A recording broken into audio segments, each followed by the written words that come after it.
Let's talk a little bit about my altars and shrines. Right now, on the topmost part of my desk, I have a shrine to Shango. So I have a self-made, printed out and laminated with tape, correct prayer slash chant on the back, but a good image that I like for Shango. I have that before an incense burner, and it's for incense sticks. You can have one for cones or other kinds of incense as well. But what I have burning for him is frankincense. Well, it's dragon's blood, but the main ingredient is frankincense, and that's something that Shango likes. But I also have a Shango candle here that's for kind of offering for either change, other things I'm going to give to Shango. It was a candle until it kind of like burnt up, and now it's kind of an offering jar. And I don't like to have not another candle next to Shango or on the other side of the statue that I have for him, so that's a placeholder until I replace it. But this is the one where I really offer things into. And then I have some oil off to the side that it's a frankincense oil, which he really likes, that I rub onto white or red candles before offering to him. And all this change you see around him are offerings to Shango, and that's something that I can put into this candle that's burnt out at a later time when it becomes like too much change. This section may seem a little bit more inactive, but this is Papa Legba Veve. So this is my central altar, my main altar for not only this room but for the house in general, and that's why there's so much going on here. But the Papa Legba Veve, I've been working with that Veve for Papa Legba, which is basically Papa Legba for me. That is the portal, the gateway, and the representation and materiality for Papa Legba that I pay reverence to. I've been working with that Veve for between 10 and 11 years, so it's a very old Veve, and that paper's been around for a while, so maybe all the way back to when I was 20. But I have a altar, like a piece of wood that I laser engraved with my symbols for the voided symbols, but courage, constancy, and without moving anything, it's kind of like prayer hands, which means compassion. And then I have like a chaos star there, where it's a very magical symbol for me, kind of power and my own power extending in all directions, but also the idea of expansion when it comes to experience, knowledge, and consciousness itself. And then I have an old stone beneath that piece of selenite that's very flat. I have an old stone that's from a very old place.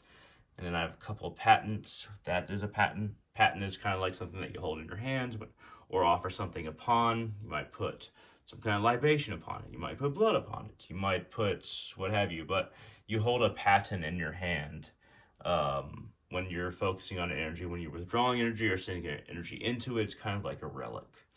Similar to my pillar of power over here, which is very old, many years old, but it has a whole bunch of Ehwaz runes around it. It's like carved into the clay, and then a bunch of grave dirt kind of like pressed into it, and then a lot of little pieces of silver that I cut into a circle, and then multiple points upon a star that I pressed into it before baking, and a lot of my own blood has been infused into that and onto it, as you can tell. But there's a whole lot going on this altar slash shrine. So I've been working with Hastur more recently. I've been more aligned with Hastur. So I have the painting that I dedicated to him and his yellow sign, and it's a Walrider painting, but also sigil. It's my first Acolyte sigil. These are all things in regards to the Walrider project, and also kind of the book that I'm writing and almost done with. That is an Ankh cross that is made out of bronze, and it's right there. It's central, and it means immortality and continuation of a reality, or continuation of even madness itself, if we want to go back to Hastur. And then that's kind of the way that I'm using it: the usefulness and continuation of madness, and the specification of madness. Candles, usually have those on an altar or a shrine. This is a statue that a friend sent to me, a very dear friend of mine who I view as an older sister. I view her as an older sister and somebody who really has my back when others do not. But I put grave dirt in this, sage and Santo Palo, and whenever I'm going to use it, I kind of take it out of this little offering bowl here and say thank you to the ancestors before using anything that's in this bowl. And that's a piece of selenite that kind of like allows the energy to come out of that little offering bowl thing right there. I have a bunch of different oils and crystals around here, and some grave dirt right there. It's a Papa Legba prayer card with a chant/prayer on the back, and some oil for him right there. But yeah, there's a whole lot going on around this altar and shrine. It's both.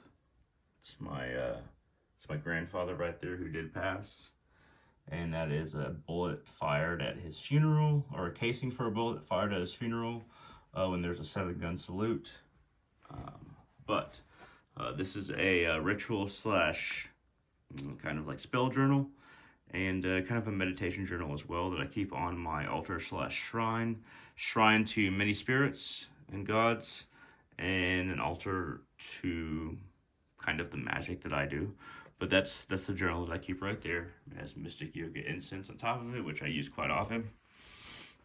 So the last thing I'm going to talk about, well, 2 things. One, the Sith Path, my Sith sigil for the Sith Path and Bogan, which is like the basically kind of like the entity slash frequency that is like the Sith current, or the Sith understanding, the Sith practice.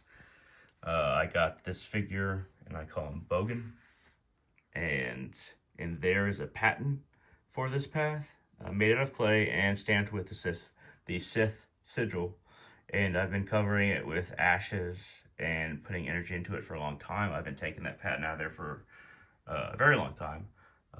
That is a cup of water. Sometimes you'll keep a cup of water on your shrine to not only mark time, but also allow some evaporation to be in the air so that everything becomes more like resonant and crisper when you're sending energy out into the air. And the final thing I'll go over is, so these are flowers that I've offered to Freya. This is my pillar of power. So I have 2 pillars of power. One is the one that's formed and that I can hold and draw strength from and energy from and put it into. The other one is more like an actual pillar. And Freya has been on this pillar of power for some time. And I've been offering her coins. I've aligned this necklace pendant to her. I've aligned this heart, a piece of quartz to her. And this is kind of where I offer some love herbs to her. But she has occupied that space for around a year, I think. And she is a goddess that I have kind of delayed in working with, but I have been working with recently because I'm trying to find just the right partner, or just the right girlfriend in essence, because I haven't had a whole lot of luck with my relationships in the past. So I'm trying to reach out to a goddess to help me with this, this working in essence, this working of relationship, this working of manifestation for something that I want in my life. Because my past relationships have not worked out thus far, so I've been reaching out to Freya for over a year now. And I continue to keep on offering things to her. And it's one thing to understand a god or goddess's role, but another thing to be like, okay, I understand that they can help me with this, but I should approach them with compassion and with offerings that aren't conditional, and just reach out to them in an honest way, which is what I'm doing with Freya. At any rate, this has been a description of my altars and my shrines so far. I hope this has been interesting. If you have any questions, comments, concerns, shoot them down in the comment section below on YouTube or wherever you find this. Feel free to share this video if you think it'll help anybody. And hit that thumbs up down there. It really helps out the channel. At any rate, thank you very much for watching, and hope all of you have a wonderful day.